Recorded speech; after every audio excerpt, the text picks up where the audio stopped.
Hello, family. Welcome. Thank you for joining. Hello, Jeffrey. Hello, John Barilla. Hello, everyone. We are very excited this evening, Vincent and myself. This is a special evening because I have Vincent. I managed to get Vincent during the week to join us. And of course, let's look at what data means, given that Vincent here is the man. Welcome, brother. Okay, thank you, sister. Yeah, thank you, everyone.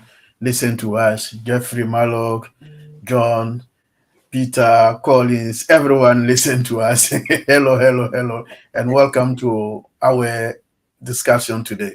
Thank you, Yes. Sister Ko. Yeah, sure. Vincent, let's just start. We are excited to know if you could start by telling us what is data at all, because Okay, sometimes okay. we hear these things, we don't know what they mean. Okay, yeah, thank you, Sister Comfort. So, like we're going to talk about today is about data. So, data is a collection of facts, so such as number or even measurement, observation. So, this is just a description of thing. So, and then we use that to help making a decision. So, we even in the information technology or maybe in a electronic world, we can store data and use by a computer. So this is how. And then we have two type of data because we have a qualitative data and then quantitative data. So qualitative data is describe information. So if you want to describe something, you use a qualitative data. So quantitative data is also numerical information like numbers. So I can give example of maybe qualitative data. So to qualify someone using the data, you can say he has a long hair. So this is a qualitative data, or he has a lot of energy. Or in other word of quantitative data, you can say he has maybe 4 legs, or he has two brothers. This is also another way to say quantitative data. So I will also talk about how we collect data, collecting the data. So data can be collected in many ways. Like the simplest way is direct observation. Like when you standing by the roadside and then you counting cars. This is a direct way of data. When you collect data by doing a survey, is also another way you collect data.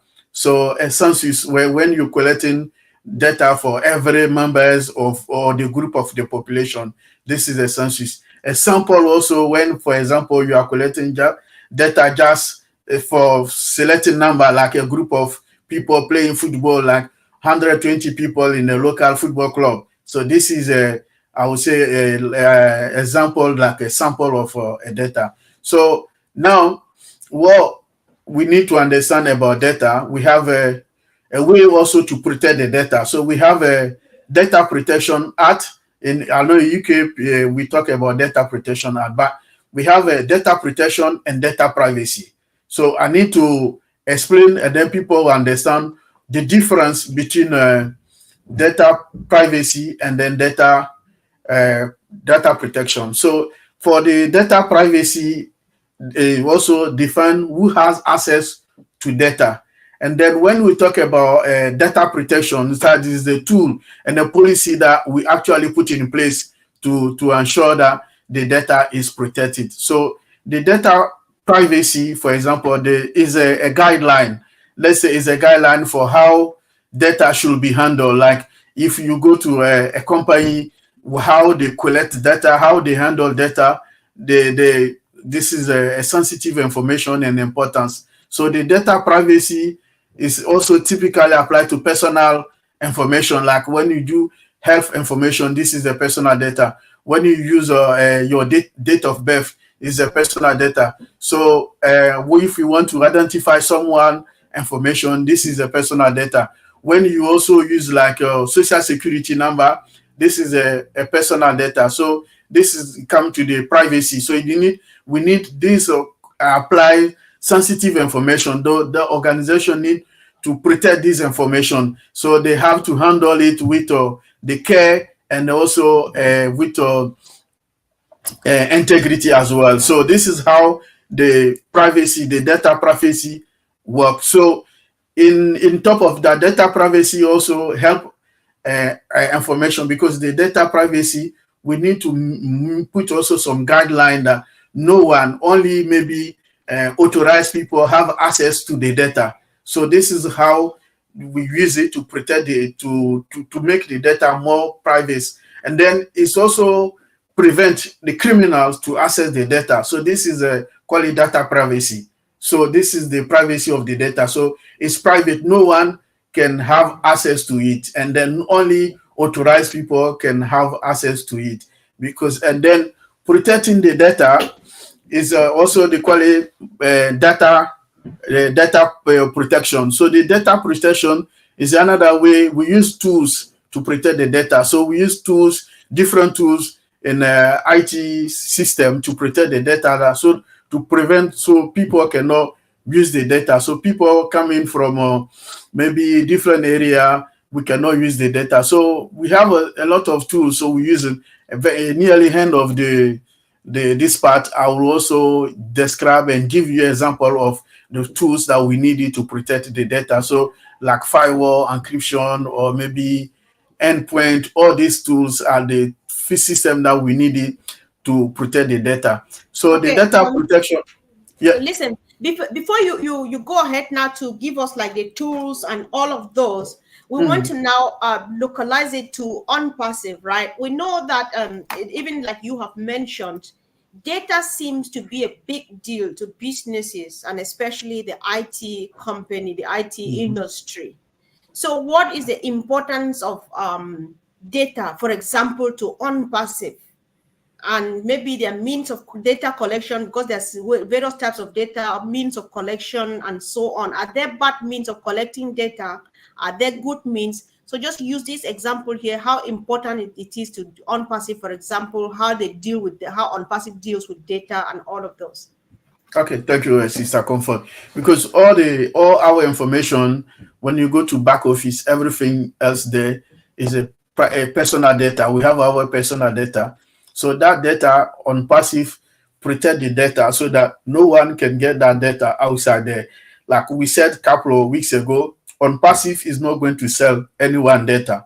So those data we have it there, because data is money. Some organization, they use the personal data, like you and me, our information in OnPassive, they sell it to outside company to make money. This is also data. But OnPassive is not doing that.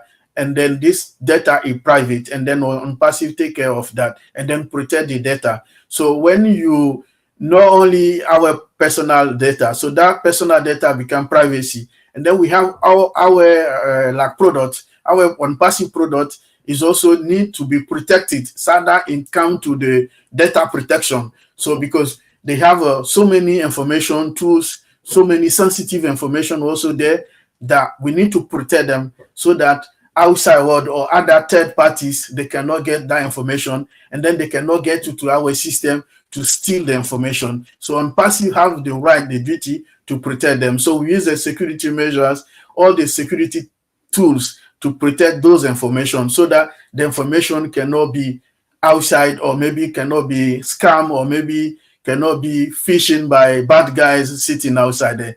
This is the role that OnPassive is playing. And playing that role, OnPassive also have introduced artificial intelligence security measure, and that powerful tools. Also, that artificial intelligence have security tools to even prevent staff know what is going to happen tomorrow, and then stop hackers and also the phishers, the bad guys trying to steal our information. So it is also another big security tools that it prevents the future everything. If we know that in this region of Britain, some people are planning to attack OnPassive, this tool, artificial intelligence tool that we are using, can prevent and tell OnPassive that we have some people who are trying to attack our system, our data, so that we can put some measure and prevent, so that they cannot attack our system.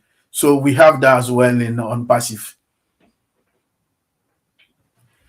So one thing, like you said, because many companies, they collect data just because they want to sell it, to make money with it. But then we know that we have data centers, not only a data center, but massive data centers here and there. So why is OnPassive collecting data when they don't want to sell it? What are they keeping it for? What else do they do with data? Okay, having the data, because we need the data to work. Like if you work for an organization, we need your personal data. Let's say if I went to work for OnPassive. OnPassive have the right to get my personal data, and then that personal data they will get like my NI number, my name, my date of birth, my passport, ID, everything have the right to work in this country. This is the personal data that OnPassive will use it. And then when OnPassive get that data, OnPassive need to protect the data, handle with care, put all the security measure, because if you don't do it the proper way to handle or maybe looking after the data, you could be fined by the Data Protection Act in the UK, and then it can also affect OnPassive reputation that, oh, this company, they don't do well with the data, or they are selling people data. So our job is to protect the data so that data cannot be revealed to anyone. This is the first thing. So all the information, and then all the customers' information, customer who will come to buy the OnPassive product, they will come with their own information, credit card information, bank detail, everything. So that also, again, OnPassive need to protect those information that no one can get it, because criminal, when they come to a place like OnPassive, what they were looking for, they were looking to get these customers, not only maybe affiliate information, they were looking also to get the customer information, because when the customer come with a lot of information like credit card, all those kind of information they needed to trade or to do business. So they want to get this information and go and sell it outside there, and then we make them money. So having our data center is to protect, because we own the system, owning the data center, we own the data, we own all the information there. So it's our duty to protect it. And then we are sure that the information we have in our data center is protected. And then no unauthorized person can go in and get the information or sell it to a third party, because the bad guy, when they get the information, is not to keep for themselves. They're going to use it for commercial purpose, that they're going to sell it to different, they can sell it to you, they can sell it to a different company, say, look, we got information from this giant company, this is what we do. So our OnPassive also have the tools. That's the main reason why we have the data center, because the data center is allow us to protect all the information, our data information and the customer data. Every single information we have in there is protected, is 100% secure, so that no one can come in and steal the information and use it as the way they want to do it. So that's the main thing that, or the reason why it's important to have the data, because if you have your own data center, the information, you own everything in there, you can protect it, and then you can put all the security measure you want to apply to it, so that the data is 100% secure, and then no one can go in and get the information as easy like you go to someone else and steal and go out. So that's why it's important, because giving our data to another company, third party, to look after, they can do whatever they like, because you have no control of what they are doing in their own data center. But when OnPassive own it, we trust what we are doing, and then all the information is secure and based there, so no one can take it. But put it to someone else, we don't know what is going on there, and then you don't control, and then you can do whatever you want to do there. But on your own data center, you are free to do what you want to do, and then you are secure, because everything is under your control. I'm just wondering, because there's so much being said here, because it never occurred to me that many people pop into the system. You think that everybody is coming with a good intention, but bad guys are always ahead of the game, because if I understand you well, they pop in like they're coming for business, but then they're coming to steal. That's really good. So Vincent, so many people have heard about OnPassive, but one thing that is stopping them, is just that fear that, oh my God, I can't give my data again. I'm not signing. But they want me to create a new email address and join. They want you to take my data and sell again and stuff like that. So you are guaranteeing us here that we are, our data is quite secure and all of that. So apart from that, about the data centers, I don't know if you can touch a bit too on that, because we know that even giants in the world now who have got those data centers and all of those things, we don't know so much about how many data centers they have, but we've got a few.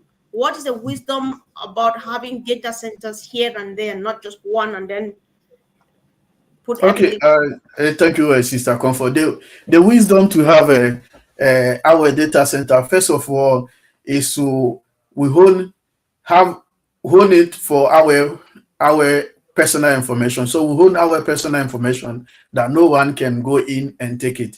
And data center also, we in our data center we can put our all technical measure like firewalls and detection, even the traffic monitoring. We can in our data center we can monitor the traffic from maybe one state to another, one town to another, or one country to another. We can monitor them.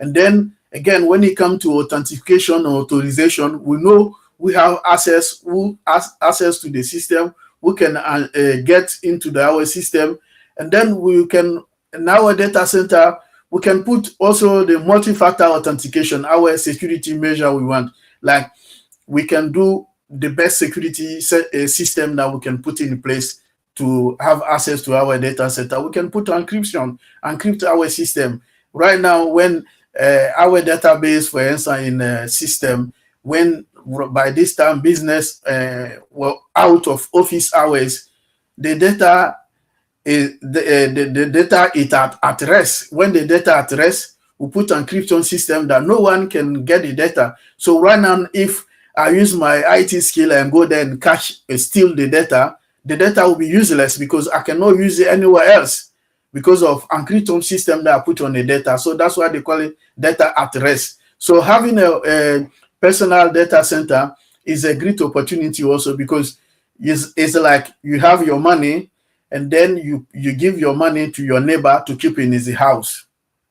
So you're not safe enough, because at night when you are sleeping, you don't know what your neighbor can do with your money. Anytime anything can happen. So having your money in your own house is the same thing when on Passy have a data center. So because when I put in this way, people will understand. Having your money in your own house, you trust where your money is, and then is your own safeguard, and then security. You can put a safe in a house that no one knows, and then you can control it. You can take the money anytime you want. You don't have to go outside to your neighbor to knock. Oh, today can I take £100 from my money? No. So you have control of it. You can do whatever you want to do it, and then you are 100% guaranteed that it is under your control. So you can do whatever you want to do, and then you have also. Not only that, you put all the security measure that you think is best for you, that no one is like in front of your house. You can put CCTV camera, you can put anything you want that you think you can do, and then protect your house, your wife, your children, and yourself. So this is what on passive having our data center mean to us. We have put all the security measure around our house, so no one can get in to the house. And then we have like even you can put even security guard protecting also physically the building. It happened also CCTV around the building, all the security technologies, AI, everything is incorporating there. So we sleep without any issues because we are guaranteed that everything in the house and then everything is protected. So we are safe, 100% safe. But because we cannot say 100%, we say 99% safe, having our own data center. So the information cannot go outside. No one can come and steal our information and sell it to the public. So this is the importance of having our data center.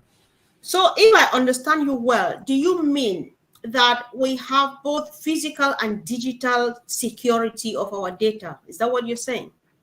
Yeah, because data center, we have also physical security and then the digital security. The physical security can come by security guard. No one can enter into the premises just like that. And then we have a CCTV around all the security, physical security around the building, even access to the building. if only authorized staff can access the building, because if you are not authorized, you cannot access the building. You understand? So no third party personnel can go into the building, because someone access the building can do something. Someone who is not authorized to enter into your house, if you allow him to your house, you can see, Sister Comfort have Jerry in this place, this, and then anytime he can come and steal and then go.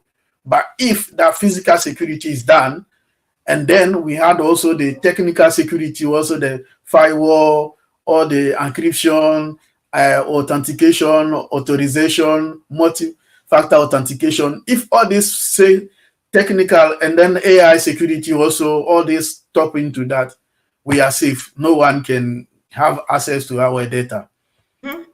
All right. I know that you emphasize a lot. Oh, you, just like Oliver, just like the rest, Collins, them, and the rest, you all emphasize on the fact that our security is guaranteed up to 99% and stuff. But there are still worries. OnPassive moves a lot. Like the transition from one state, we used to be Go Founders, we moved to the O Founders back office, to the OES. We have O Connect, and very soon we'll have the commercial O Connect. All these movements and changes. Do you think that? Don't you think that there's some degree of risk involved? That at some point there could be some breakage and leakage somewhere, and we lose our data, maybe like accidentally?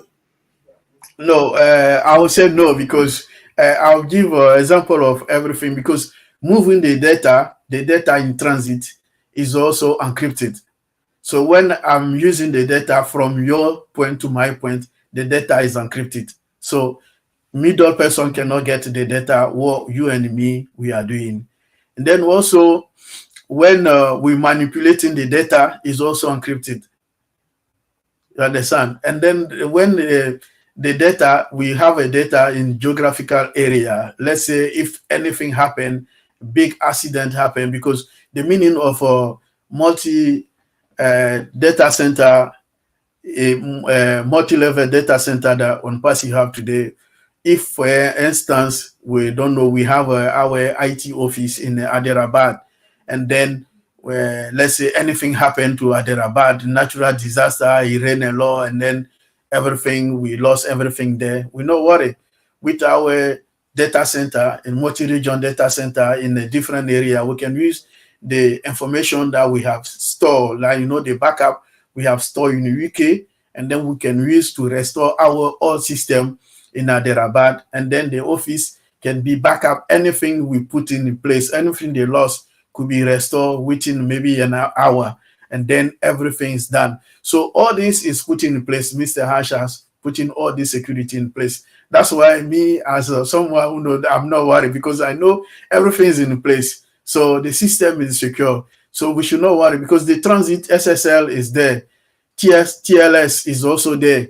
We have encryption. When the data, anything we are using with the data is encrypted, no one can get it. So we all endpoint protection is there also. We have also antivirus and then anti-malware. Everything is in there. So we should not worry about the security. Everything is put in place. So we have the best data system in place there. So even when we are sleeping, that's why I say data at rest, TDE, transparent data encryption is there also. So it's protect the data. So if anyone go into the system like on premise right now in the Hyderabad office, the office is closed, someone go there and steal the data, he cannot use it because it's encrypted. And then they don't have the encryption. And then the encryption code, because the data center could be in the Hyderabad, and then the encryption code could be in a different data center on different area, or we don't put them in one place, because if it's in one place, someone can go and catch and then get the information and go. So the information of the encryption code or the passphrase of the encryption could be maybe here in London. We don't know. And then the data center could be maybe in Hyderabad or maybe in China, so that when anything happens, we can use the information from London to restore the system here. So this is how it happens. So it's a very technical measure and intelligent way that we have done the system that no one can see. So even when something happened right now in one of our servers, we can fail over, like let's say the server we are using, you and me, we are talking on it, anything happen, the system automatically will fail to the server in maybe Hyderabad. If we are using the server in London, can fail in the one in Hyderabad, so that those people there, the business will be like business continuity. You will know, it will beep for maybe 5 seconds. You will not know that one of the server has crashed somewhere, because it's automatic, something of 5 seconds, and then anything else people are doing, it will beep like that, and then they will keep doing their job, but not knowing that where you were working has changed from A to B now, and then other way around happen. So this is the technical way, all the technical measure that Mr. Asher has put in place, and then it's working fine. So we should not worry, everything is fine. We are fine. We are fine indeed. Yeah. So Auntie Lynn has just contributed that other advantages of having our own data center include cost savings, scalability, and disaster recovery. So is that what you have been saying, in other words? Yeah. So we have been saying this for a while. Even Mr. Asher has been saying this for a long time, because of having your own data center. Like we can use it. Let's say we have a big data center today, and then on passive, maybe we need only 20 servers or 20 storages to do our jobs. So we can use for 20. So when tomorrow business grown up, we can use from 20 to 40 to 50. And then if it comes time that maybe we don't need more, we can scale down again. From 40, we can go to 50 or something like that. And then it saves us money, because go and visit another company data center or third-party data center, we lost a lot of money, because we have to pay them. The company I used to work before, we were paying £1 million for having our data center hosted by Azure, because the database was hosted by Microsoft Azure. So the company I used to work for, they were paying £1 million a month for having only hosting the data there in that Microsoft Azure. But we have our own, so we can save us money and time, and then flexibility. So people can work anytime, because even some data centers, some company, they can say from 6 o'clock, because it's costing, they can say from 6 o'clock, no one can access the data, we stop there. So we don't spend money to buy, because no one in the office can use the system, so they stop. But with on passive, we can use it 24 hours and monitor the world, because when it's maybe 6 p.m. in Hyderabad, it could be maybe 9 p.m. or 8 p.m. in the UK. So it's 124 hours we are using the system, no interruptions.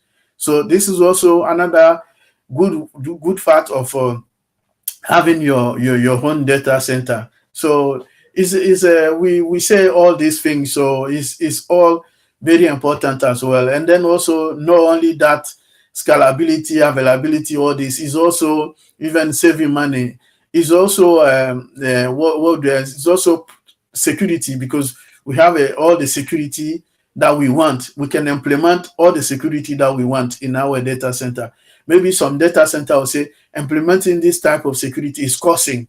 So they will say, no, we're not doing, because it's costing, it costs us a lot of money. But because it's our own data center, we put all the best, even artificial intelligence security measure put in place, that a lot of companies will say it's costing, they will not do it. But we'll do it.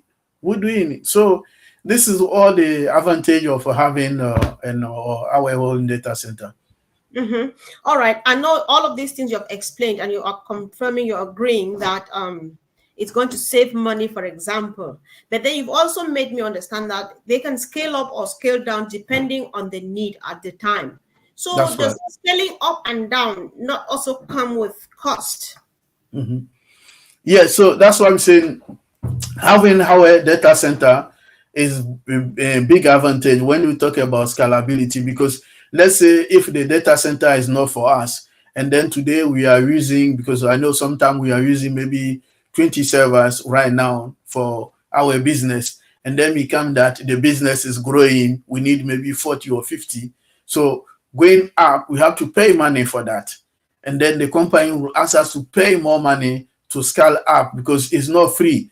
If you are using more CPU, you have to pay money for that. If you are using more memory, you have to pay money for that. So the everything you are using extra, is not free. You have to pay for it.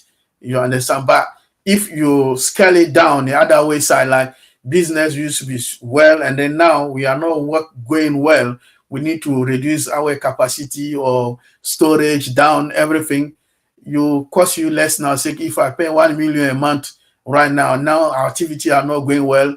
We can look into it. Okay, now you're scaling down, so we can pay maybe 500 or 600,000 pound a month, so that it will cost you less because you are not using more resources right now. So this is back. If it's our own, we don't pay any money. We don't own anyone. We can up, down, and then we can use the resources, because IT system, if we have less resources, the capacity also affect the performance of the database. Let's say if you're using less memory, less CPU, it can also, even storage also is costing, because more you use the data center storage to put your stuff, is costing.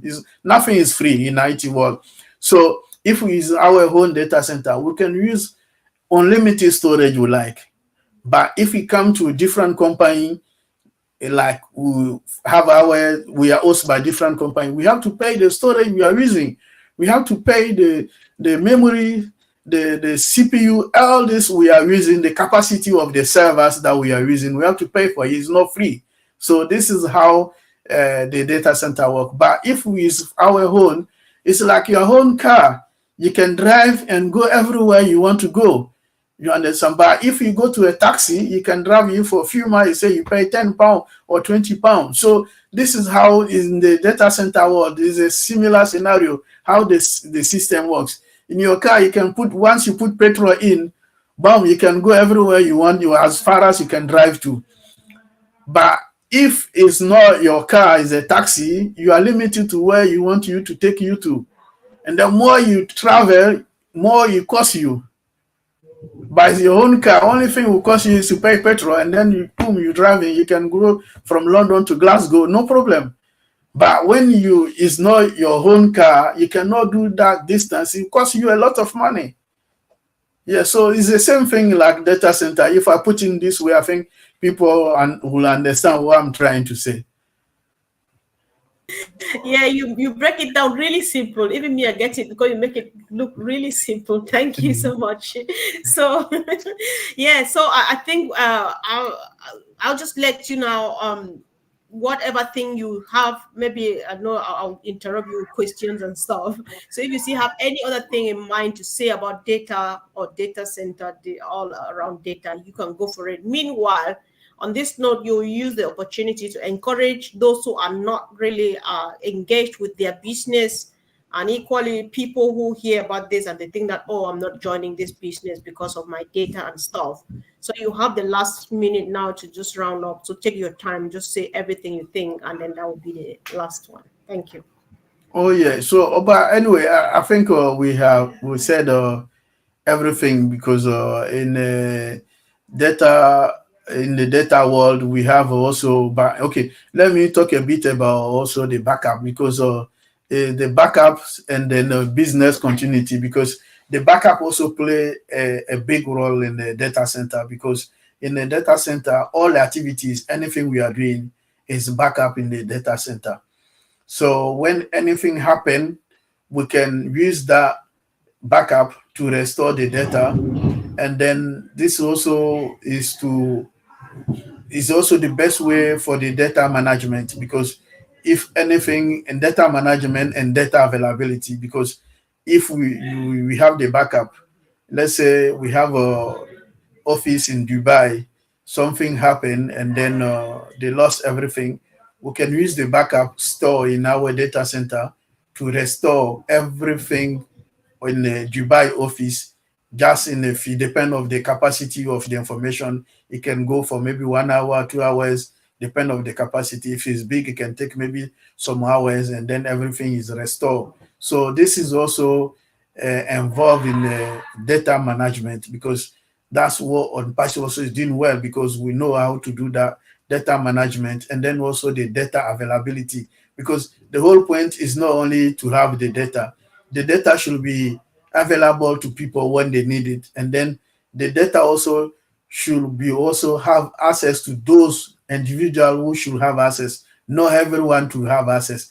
And then even to the role-based people, if I'm maybe the data engineer, I should have access to the part of the role that I'm doing, not all, everything. So individuals should be limited to the access to the data as well. So it helps also for the data management and the data manipulation. And then it helps also to protect the data, because data today is money. If you don't protect well and then you don't take care of the data, you are losing money, because it will also damage the company reputation. Imagine that if someone say, okay, on passive they are selling people data, it's finished, it's going to damage our reputation. And then I know for sure this is not going to happen, because this is going to damage our reputation. And then so we have to take care of the data, though the privacy and the protection is very important. Even when it comes to country, we have today GDPR. So GDPR in the European, they put this in place to protect the data. So they how we treat, we manage the data in Europe. So it's a sensitive thing. So the most important, the integrity of the data, the availability, and then also the continuity of the data. So this is a very important for us here. So this is the three things that the data should be available and secure to the users. So this is very important. And then that's why we have a data privacy and data protection. So it's the two things that we should not confuse. The data protection, even the data protection is protect the data, all the tools, technical tools that we use it to protect the data. And then the data privacy is to protect the company have the right and duty to protect individual and then all the information, because if they do it bad, it's going to damage the reputation. If they do it bad, they could be fined, and then the issue could be go to the court, and then company could be fined. So I know not everyone want to be fined by the any government. So this is how you should do these two ways to protect the data. Now, when you brought data backup, something just came to mind. You know, in places, developing countries and world like Africa, for example, where electricity is an issue, right? So would they still enjoy the benefits of the data like we have with OnPassive and stuff? You know, like the data backup, all of those things, because electricity is on and off most of the times and Yeah. stuff. Okay. Yeah. Thank you for this great question. So inside of a data center, it's not only a computer machine or maybe all the IT equipment is there. After the IT equipment, we have like power supply, interrupted power supply, generators, all the latest generators technologies that we put in there, because we know that electricity from any way could be developed or not developed countries, the electricity can cut off anytime. So outage of electricity. So because of that measure, and then also in the inside the data center, because I went inside some data center to do some job before, so I know it's very hot. So if we cut the electricity for maybe 10 minutes, so many things going to blow off because in all the machine, they are working 24 hours, so it make the environment very hot. So to cool the place, we put some air cooling condition inside the data center. So this machine need to work 24 hours. So every single data center, they have uninterrupted power supply. They have generators. So when the electricity outage, immediately they replicate. So if you are inside the data center and then we have electricity cut outside, you won't realize until you go outside, because everything will work like nothing happened. Because once the electricity outage, immediately the generators and the power supply, they take off and then they start working also. When the electricity come in, they stop working. So it doesn't matter whether it's in Africa or developed world, in the United States or in Europe, all this measure is in place in the data center. That's why when we have a data center, we have a business continuity, because nothing will stop. Brilliant, brilliant, brilliant. Thank you, bro. So if you really have another second, you just your last word to encourage people. That's all, just a word of encouragement. Now I think you've emptied yourself for today, though. I know you will still come back. Yeah, no problem. All right. Thank you, Sister Comfort. Yeah. Okay. So if at least so I should do the closing remark here, because Vincent, we just appreciate you for all the information about data. This is something that people just need to know. And guys, we just need to encourage everyone, because like I say every day, know your business. These are the things that when we know, then we know that we need to just chillax, because it's a done deal. It's unstoppable. And the choice is yours, whether to get there or not. So guys, let's do what to share. Thank you too for your great contributions. Let's keep doing this and keep the fire burning, because things will never be the same again. Love you all, Thank you. guys. Thank you, and see you Thank tomorrow. you, Thank Sister you for Comfort. Thank you, listening. everyone. Thank you. Yeah. Thanks. Bye-bye.